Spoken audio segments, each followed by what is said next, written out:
Chapter 1. Beyond a massive metal door, thunder and crashes can be both heard and felt.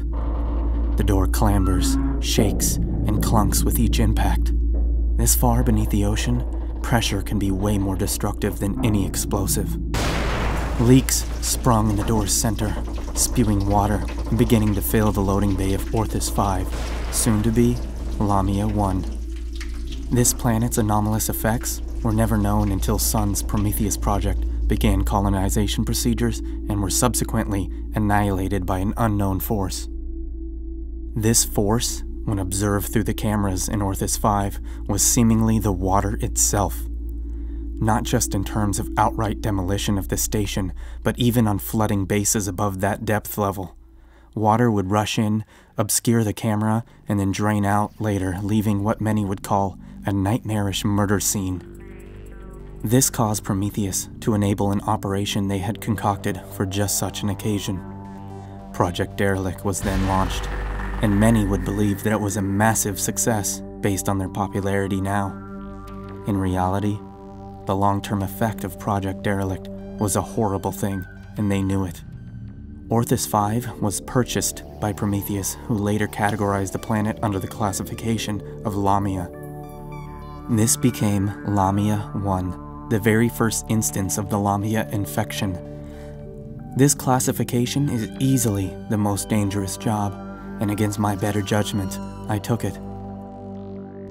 The paper was fairly explicit, and clearly wasn't made to make you feel better, reading, "This mission is nothing for the lighthearted. When you leave, we mark you as missing in action, therefore anything that happens to you is out of our hands. The region is hostile, and as such we cannot often deliver supplies. We still receive data from men under the breach, so there is salvation, and there is home. You will not return, and likely will die." I was shipped out in October of 2043. My ship was not made for transporting people, and I was strapped to a small bench for 50 minutes until we warped. When the cascade of lights stopped, so did all sound. Deafened, and it felt as if it lasted forever. So powerful, there wasn't even ringing in my ears. I can still play back the exact moment we got out of warp. We snapped into the next solar system, just above Orthis 5. The light faded, and outside I witnessed an anomaly. There seemed to have been a small wrinkle in space, as it looked like a piece of the galaxy was folded where I was looking. Little did I know, it was a small hiccup of the pilot's. He punched too early, so he shot half his ship into the galaxy and cut the hole right off on the other half. Bungee effect took place. Imagine taking 15,000 tons of steel, accelerating beyond the speed of light, and slamming it into a new planet. Like a slingshot, we slammed right through the atmosphere of Orthis 5 and collided with the ground at phenomenal speeds. I barely escaped from the ship, only taking this suit and a bag of food with me. I have my tools, so this might not be too difficult. I hope I can find salvation soon. Sean Durteski, 2145. The blistering abyss expands gently in front of me. From its murky shadows, geometric silhouettes take form, and dozens of tiny red eyes glared back from the light bulbs perched atop the posts. There is no geonav here. This region is so damn hostile that even a meaningless satellite runs the risk of being torn to shreds by another anomaly. Seems every year there's a new reason to fear this place. The Lamia case is complex as hell because of all the new shit we find here. Lamia 1 is one of the more legendary planets, getting its name from brutalizing any colonization effort in unique and anomalous ways.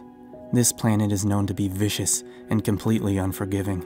Given it's an ocean planet, we knew that colonization wouldn't be a breeze. We were very aware of that. The instantaneous problem is that this isn't an ocean of water. It's somehow denser, despite having no viscous difference. This water behaves as water does when sitting in a jar, and as such, nobody figured it would be the most lethal part of their destruction. Further analysis proved that this fluid has mostly water, of course, but it also has trace amounts of CSF. It's a strange microbial phenomenon, but this goes further. These proteins are all throughout the water, but so few and far between you would never notice, not dissimilar to our own oceans. But the behavior of these proteins is considered still an anomaly. If met with steel, stone, fabric, anything that's not living tissue essentially, nothing happens. If you were to put your bare hand into the water, the proteins would move. It's still uncertain, but when a man dipped his pinky finger into a swimming pool full of this water, the proteins within contracted in a wavy pattern, emulating the waves of the water. We knew this was just a protein because the waves traveled with an extremely deliberate force behind it. Why would an entire ocean planet have this? There must be hundreds of millions of living tissue samples throughout the planet. Why would they have something that reacts to exactly that? It's uncertain, but we have some evidence to point our way. The light down here is fading. Blackness now crept from the horizon and infested my view. In front of me now was a dim, distant light. It was a small station, more than likely the tram. A perfect place to get my bearings. Trekking there became a hazard, however. A gargantuan chasm was right in front of me, hiding in the darkness. There was a bridge, but it wasn't in the greatest condition. By that, I mean it only has one support beam functional, and the most bridge I would have is about 1 foot wide. Still better than trying to jump it. Creeping along the support beam was something else. Odd sounds of differing frequencies erupted from the chasm below, seemingly in response to me. I could feel the pressure. I could feel the depth, taking tremendous effort to even breathe. My shaking feet could barely fit on the beam, and each movement was met by sounds beneath me. When I made it across, I nearly sprinted away from the chasm. During my flee, the terrible sound of crashing metal came from behind me. I turned to see the other side of the chasm, gone. Just gone, vanished. Only the support beam now remained, twisted and torn apart, loosely clinging to the side of the sand. I decided against checking inside the chasm, and instead made my way towards the tram. The bulkhead was malformed, clawed apart and corroded by a strange substance that grew in vicious tendrils along its lips.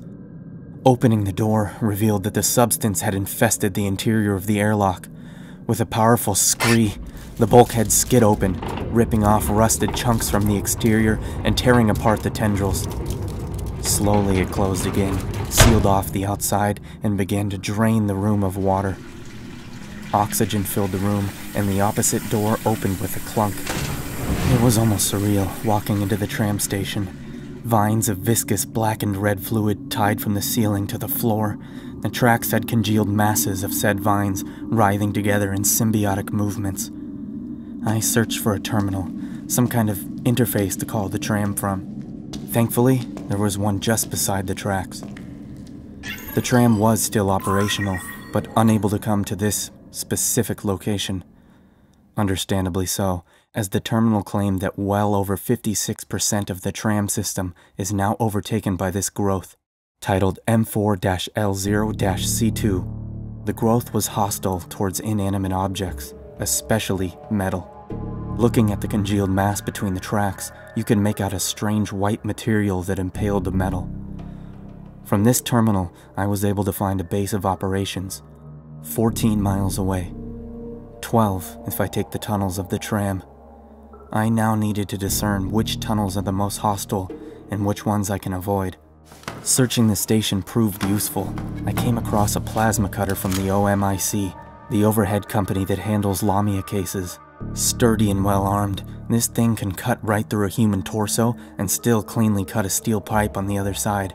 I also found a small box of fuel cells for it, so I was well equipped for offense. The station has 3 floors. The bottom is obviously the full station. The second level is where I found the plasma cutter, as well as a ton of other machinery. The third level I approached with caution, as I could hear some form of movement coming from up there. As I slinked up the stairwell, I clicked my weapon to enable it, causing the vicious sound of plasma scorching living tissue as it warmed up. There was merely a door and the strangely robotic sound of repetitive movement. Opening the door revealed that nothing was there, aside from an assembly line. The track was continuously trying to move the parts on its belt forward, but something was blocking it. A faint greenish-blue glow emitted from inside. barely illuminating the track. I peeked inside and immediately threw myself backwards onto my ass. Looking again, it remained unclear as to just what was in there. Gargantuan pustules, filled with a fluorescent greenish-blue fluid, were congealing along the face of someone. A woman, it appears, though her face was mostly overtaken by the vines I saw earlier. Her ribcage was tucked just under her chin, collapsed and crackled. One rib jutted from the cage and impaled her eye. Within her gaping mouth were tons of these pustules, now growing along a delicate hand that was seemingly stuffed into her throat. The rest I couldn't see beyond the first growth. I began to shake violently as I gazed into her open and glazed dead eyes. A small sound came from the machine, and it moved forward, throwing the machine parts onto the ground before dumping a horrific black liquid into the room. I looked once more onto the machine to see her eyes glaring back at me, seemingly pleading. Tiny whimpers could be heard over the machine's process, and as it moved, her eyes grew wider with tears welling within. I didn't have a choice. I raised my plasma cutter and aimed it at her head, closing my eyes before pulling the trigger. A mistake. That one.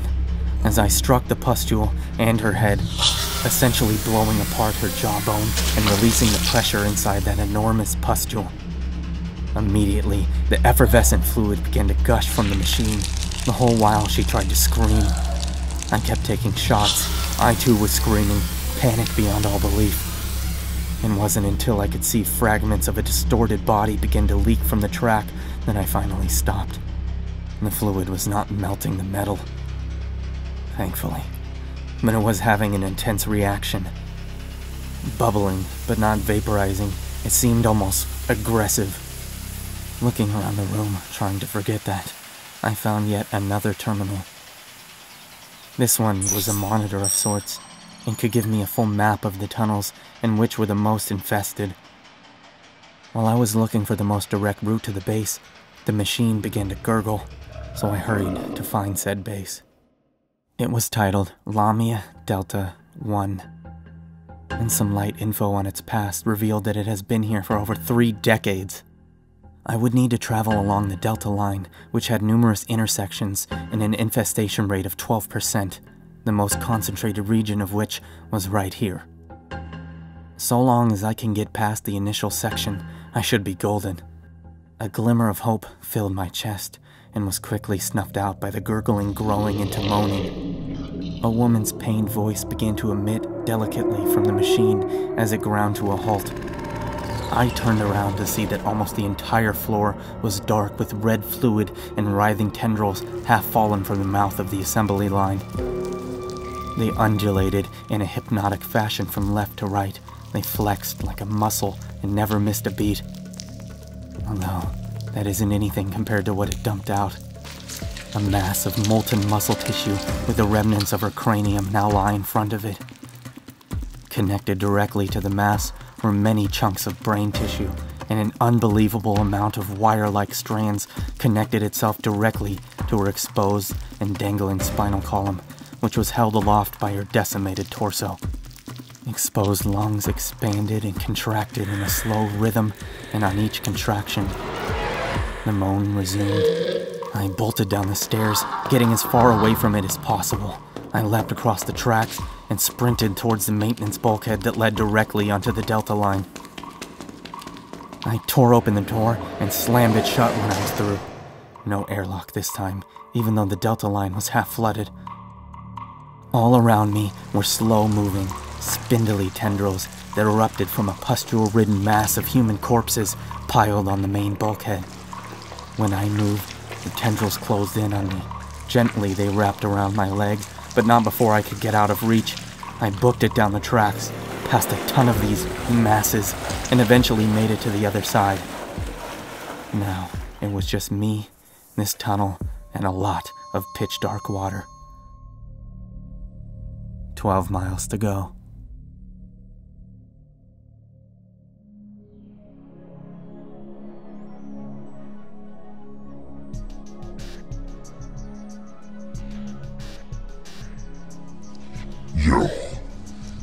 What's up, guys? Well, what do you think? This is our first Derelict series, and it's really been one of my favorite things since I started the channel. Me and Malice got together off the first Derelict, and I was hooked. I was like, dude, you're my fucking guy, bro. You're my dude, alright?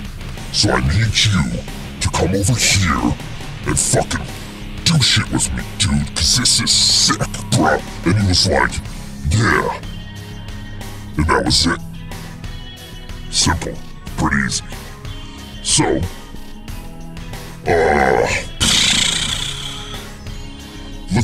let's do this, alright? Like, subscribe, share, supports the channel. We really fucking appreciate it. And that's sick, dude. Okay? Like, subscribe, share, as always. And it would be greatly appreciated if you check out Malice on Patreon. Just anything helps. Support him, support the channel, support creativity and authors, and fucking just the dream, dude. Support the dream. Alright? He does commissions, he can write stories, he does artwork, he does all kinds of shit. Check him out. Here's some of his art right here. Look at this one. Ho-ho! That's pretty sick. Here's another one. And another one. Look at this one. Oh yeah. That's my guy. Okay, well, anyhow. You love him, I love him, we all love him, you all love me. So, enjoy your Halloween, and we got some shit coming out. Woo! Peace out, my babies.